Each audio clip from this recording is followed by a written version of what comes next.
I'm Garrison Hurst, and you're watching Class Act Sports.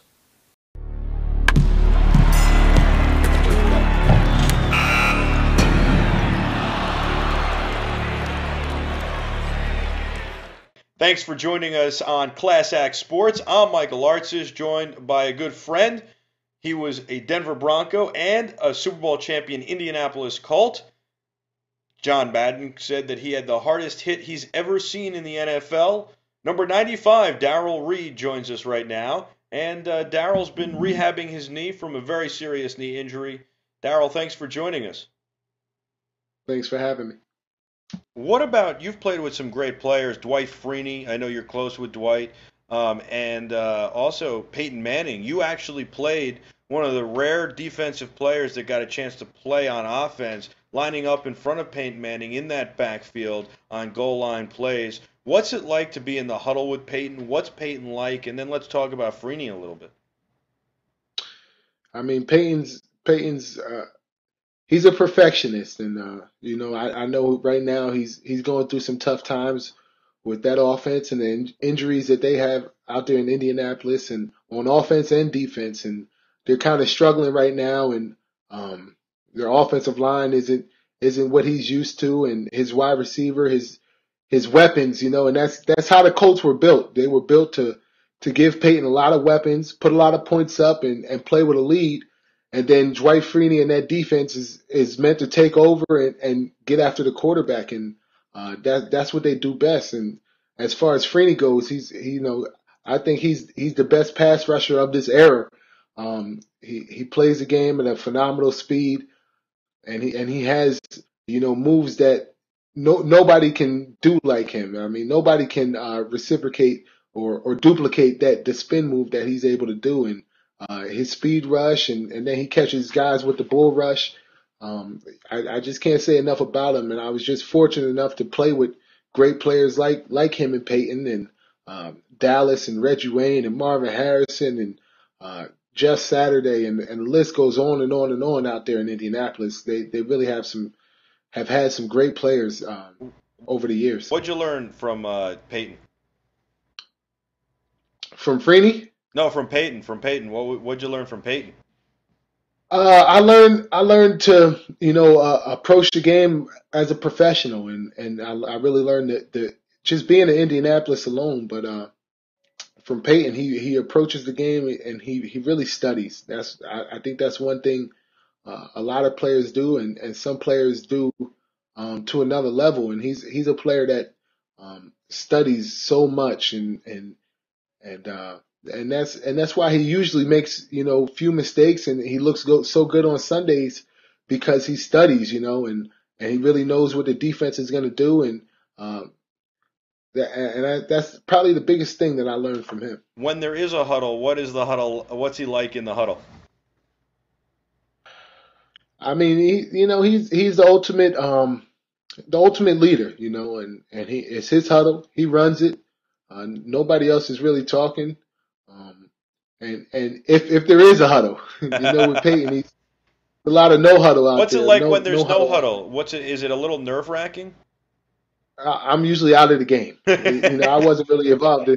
When I came in the game, we had the huddle, and he looked me in my eyes, and he said, "Listen, you better get this play right." So that I was in here a play or two, if that, per game. So I just tried not to make a mistake and carry my assignment out to the fullest. What about Free? What'd you learn from Freeney? Freeney, some of the same things. Him and Peyton have some of the same characteristics. His work ethic, in practice and in the games, he's full speed, all the time, and I don't think you'll ever see him. Sometimes I look for him to loaf on a play, and you see him. I don't think he gets enough credit for the plays he makes in the run game, the plays he makes downfield, hustling, and strip sacks and stripping ball carriers. I don't think he really gets enough credit for all the plays that he makes all around the football field. He's always working and hustling. He's the ultimate hustler on the football field. What about your music career? You're doing a little bit of stuff off the field right now. as you're rehabbing, and you're really working on a music career. You're not actually working on a performing career, which I think is interesting. You're working on producing and managing some recording artists. Tell me a little bit about that.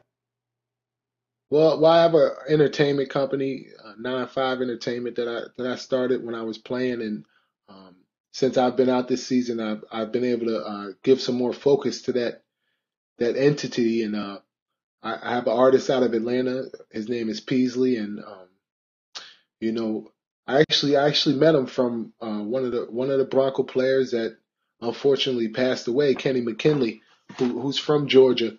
Um, Introduced me to this artist, and he knew about my entertainment company, and when I heard his music, I said, man, this guy's got it. And it really, I just really wanted to help him out and push him along as well as push my entertainment company. And I think he's going to be an up and coming artist, and you guys should hear about him real soon, real soon. Where can people go to get the music and find out about 9-5 Entertainment?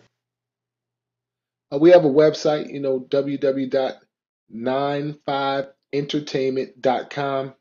Um, and he's got songs on there, and he's got an upcoming video that he's about to shoot for his new single, "Make That Money," and I think it's a hit, man. I really do. Well, I've gotten a chance to listen to it. I think it's a hit as well, and I'm looking forward to seeing it. I know you're working closely with Jim Jones people. Jim, obviously a very famous recording artist, and I know you're tight with Jim. How does that help the music relationship? Not only finding somebody, but also grooming them. Well, they just Jim and some of his people in his camp have really helped me just because I at the end of the day, my profession was not music. It was football. So it almost was like a hobby of mine, music, and something that I was always interested in, but that I ventured more into. Um, and so I don't have all the answers, and Jim and his people, and I've been fortunate to become very close with one guy in his camp named Ash that really helps me out and kind of teaches me that part of that game, the music game, which I really was pretty much unfamiliar with. So, what did you listen to when you would warm up and before a game?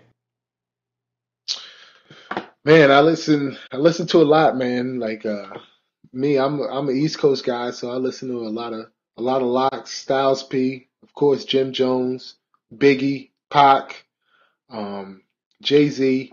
You know the usual. DMX. I think a lot of the guys around the league listen to um, a lot of the same music, the same things to get them ready for a game, because that's the music that gets you hyped, that gets you going, I hear. especially from the East Coast. Dear Reed, thank you so much for joining us. I wish you the best of luck and continued success in your rehab of your knee and also your entertainment company, 9-5 Entertainment. Thank you. I really appreciate you joining us, and it's good to talk to you, buddy. No doubt. Appreciate you having me, Mike. Thanks. I'm Michael Artsis. This is Class Act Sports. Thanks for joining us.